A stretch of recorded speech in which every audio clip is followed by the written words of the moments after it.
बहुत ही प्रेम भाव से कथा को सुन रहे थे। बारंबार मन में जिज्ञासा उत्पन्न हो रही थी कि प्रभु के बारे में ये जानूं वो जानूं। जब मीरा छोटी थी तो एक बार उनकी नगरी में कोई कथा का अनुष्ठान प्रारंभ हुआ। अनेक तरह के श्रोता आते हैं। जैसा कि पहले भी निवेदन किया था कि संतों ने 3 तरह के श्रोता बताए हैं कि कैसे कैसे श्रोता होते हैं।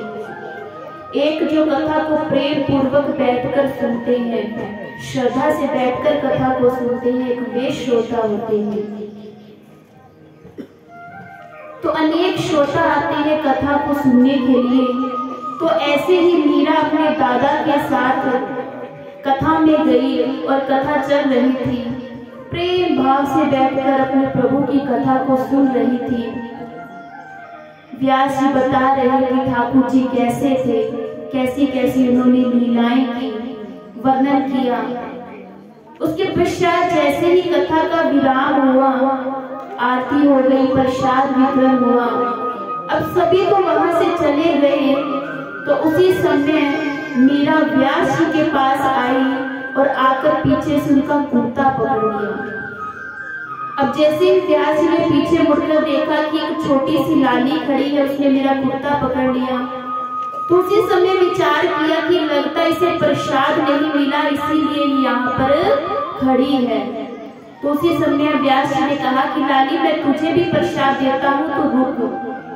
तो मीरा ने कहा कि नहीं, मुझे प्रसाद नहीं चाहिए। अब यहाँ पर मीरा का भाव देखिए, कितने प्रेम पूर्वक कथा को सुनने बैठे थे। तो आज मीरा ने व्यास जी से प्रश्न किया कि आप मुझे ये बताइए कि जिसकी आप कथा कह रहे थे, जिसकी इतनी अद्भुत कथा का आपने वर्णन किया, क्या कभी आपने मन में विचार किया कि मैं उनके दर्शन करूं? अब देखिए 5 वर्ष की लाली, छोटी सी बच्ची कैसा प्रश्न कर बैठे। हम इतने श्रोता यहाँ पर इस कथा को सुन रहे हैं, प्रभु की दिव्य कथा का रसवादन कर रहे हैं।